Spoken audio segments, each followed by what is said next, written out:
आज की क्लास में हम इनवर्टिब्रेट्स में एक्सक्रीशन पढ़ेंगे, उत्सर्जन जिसे हम कहते हैं वो पढ़ेंगे। जैसा कि हम जानते हैं कि एनिमल्स की बॉडी में कई मेटाबॉलिक प्रोसेसेस चलते रहते हैं, वाइटल एक्टिविटीज़ होती हैं, मेटाबॉलिक प्रोसेसेस चलते रहते हैं और इन मेटाबॉलिक प्रोसेसेस के दौरान कई एंड प्रोडक्ट्स बनते हैं, वेस्ट प्रोडक्ट्स बनते हैं। और ये जो वेस्ट प्रोडक्ट्स होते हैं और मेटाबॉलिक एंड प्रोडक्ट्स होते हैं वो हार्मफुल होते हैं, कई पॉइजनस नेचर में भी होते हैं और इनका बॉडी से एलिमिनेट किया जाना आवश्यक होता है। तो इन नाइट्रोजीनियस वेस्ट प्रोडक्ट्स के एलिमिनेशन के प्रोसेस को हम एक्सक्रीशन कहते हैं। एनिमल्स में एक्सक्रीटरी प्रोसेस के अलावा ऑस्मोरेगुलेशन भी होता है और वो भी एक्सक्रीटरी ऑर्गन्स के द्वारा होता है। तो आज हम इसमें देखते हैं कि एक्सक्रीशन किस प्रकार से होता है। तो सबसे पहले हम देखेंगे जनरल बॉडी सरफेस के द्वारा, सामान्य जो त्वचा होती है या प्लाज्मा लेमा होती है, कवरिंग होती है, बॉडी सरफेस होता है, उसके द्वारा किस प्रकार से उत्सर्जन होता है। तो प्रोटोजोआ में हम देखें तो फ्रेश वाटर प्रोटोजोन्स में हम देखें तो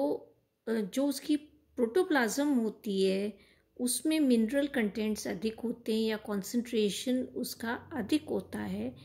और जबकि जो बाहर जो पानी जिसमें वो रहता है उसका कंसंट्रेशन कम होता है। और हम जानते हैं कि प्रोटोजोन्स में एक डीलिमिटिंग मेम्ब्रेन होती है जिसे हम कहते हैं प्लाज्मा लेमा, और ये plasma lemma semi permeable lining होती है और इसके द्वारा पानी कंटिन्यूसली एनिमल की बॉडी में एंटर होता रहता है एंडोस्मोसिस के द्वारा। अगर इस पानी को हम लगातार जाने दें, अंदर जाता रहे वो पानी, उस पर कोई चेक न करें लगे, तो क्या होगा, ऑस्मोटिक प्रेशर इतना बढ़ जाएगा एनिमल की बॉडी का कि वो एक्सपैंड हो जाएगी और एक पर्टिकुलर लिमिट के बाद उसकी प्लाज्मा मेम्ब्रेन टूट जाएगी और एनिमल मर जाएगा। तो इसके लिए फ्रेश वाटर यूनिसेल्युलर प्रोटोजोन्स में एक या एक से अधिक ऑस्मो रेगुलेटरी ऑर्गेनेल्स प्रेजेंट होते हैं जिसे कॉन्ट्रैक्टाइल वैक्यूल भी कहते हैं। Contractile vacuole continuously excess water protozoans की बॉडी से रिमूव करता रहता है और ये ऑर्गेनेल जो होता है ये एक फिक्स्ड पॉइंट पर प्रोटोप्लाज्म में ओरिजिनेट होता है, बनता है और ऑल्टरनेटली कॉन्ट्रैक्ट होता है और डायलेट भी होता है, फैलता भी है और सिकुड़ता भी है। और इसके एनलार्जमेंट का जो फेज होता है या एक्सपेंशन का जो फेज होता है उसे डायस्टॉल कहते हैं, और जबकि कॉन्ट्रैक्शन का जो फेज होता है उसे हम सिस्टोल कहते हैं। क्योंकि कॉन्ट्रैक्टाइल वैक्यूल जो होता है वो प्रोटोप्लाज्म से पानी को कलेक्ट करता है, इसके साथ इसमें डिजॉल्व एक्सक्रीटरी एंड प्रोडक्ट्स भी आते हैं और कार्बन डाइऑक्साइड, अमोनिया डेरिवेटिव्स भी इससे एक्सक्रीट होते हैं। तो ये पानी के अलावा एक्सक्रीटरी प्रोडक्ट्स भी ये कलेक्ट करता है और इसलिए इसको कॉन्ट्रैक्टाइल वैक्यूल को ऑस्मो रेगुलेटरी, रेस्पिरेटरी और एक्सक्रीटरी स्ट्रक्चर भी हम कहते हैं। कॉन्ट्रैक्टाइल वैक्यूल जहाँ भी प्रेजेंट होता है वहाँ पर उसके आसपास बहुत सारे माइटोकॉन्ड्रिया होते हैं, क्योंकि एक्सक्रीशन या हम कहें एक्सेस ऑफ वाटर को रिमूव करना के लिए एनर्जी की आवश्यकता होती है एक्सक्रीशन के लिए, और ये एनर्जी माइटोकॉन्ड्रिया प्रोवाइड करता है। मेजर फंक्शन कॉन्ट्रैक्टाइल वैक्यूल का इक्विलिब्रियम मेंटेन करना होता है आउटर एनवायरनमेंट और प्रोटोप्लाज्म के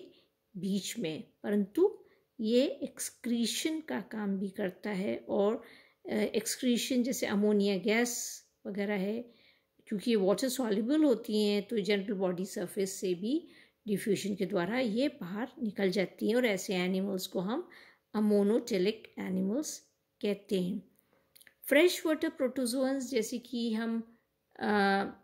पैरामीशियम है, यूग्लिना है, अमीबा है, तो इनमें ऑस्मो रेगुलेशन और एक्सक्रीशन हम देख सकते हैं, परंतु जो मराइन प्रोटोजोअन्स में हैं उनमें ये नहीं देखा जा सकता है, क्योंकि कॉन्ट्रैक्टाइल वैक्यूल इनमें नहीं होता है। क्यों नहीं होता? इसका कारण है कि उनका इंटरनल प्रोटोप्लाज्म का ऑस्मोटिक प्रेशर बाहर का जो सी वाटर होता है उसके बराबर होता है, उसके जैसा ही होता है, और इसलिए कॉन्ट्रैक्टाइल वैक्यूल्स इसमें डेवलप नहीं होते हैं।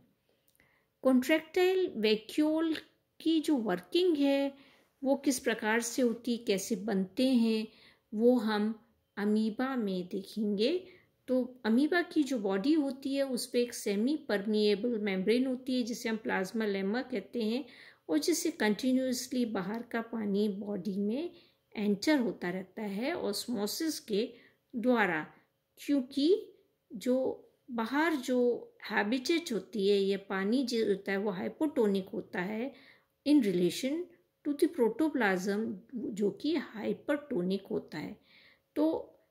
ये कंटिन्यूसली पानी अंदर इसमें एंटर होता रहता है, और एक्सेसिव वाटर अगर इसमें बॉडी में एंटर होता रहे और इसे रिमूव न किया जाए तो अमीबा की बॉडी स्वेल अप हो जाएगी, फूल जाएगी, और अल्टीमेटली वो बस्ट हो जाएगी। तो इसको प्रिवेंट करने के लिए अमीबा में एक ऑर्गेनेल पाया जाता है जिसे हम कहते हैं कॉन्ट्रैक्टाइल वैक्यूल, और जो प्रोसेस होता है रिमूवल, एक्सेस ऑफ वाटर का रिमूव करने का जो प्रोसेस होता है या इसका फंक्शन जो होता है वो उसको हम कहते हैं ऑस्मो रेगुलेशन। तो प्रोटोप्लाज्म, जो अमीबा का जो प्रोटोप्लाज्म होता है उसमें बहुत सारे छोटे छोटे वैक्यूल्स बनते हैं, जैसा कि आप इसमें देख सकते हैं। छोटे छोटे वैक्यूल्स होते हैं जिनमें पानी भरा हुआ होता है, और ये छोटे छोटे वैक्यूल्स फ्यूज़ होकर एक बड़ा वैक्यूल बना लेते हैं, और ये प्रोसेस प्रोटोप्लाज्म में कंटिन्यूसली चलता रहता है, और ये तब तक चलता रहता है जब तक उसका वैक्यूल का साइज़ बड़ा हो जाता है, काफ़ी बड़ा हो जाता है, और जब मैक्सिमम ग्रोथ हो जाती है वैक्यूल की तो ये सरफेस पर पहुंचता है, और सरफेस पर पहुंचने के बाद ये आप देख सकते हैं यहाँ पर कि ये सरफेस पर ये धीरे धीरे सरफेस पर पहुंचता है, और सरफेस पर पहुंचने के बाद ये बर्स्ट हो जाता है, और बर्स्ट होके जो एक्सेस ऑफ वाटर होता है और एक्सक्रीटरी प्रोडक्ट्स जो होते हैं उनको बाहर डिस्चार्ज कर देता है।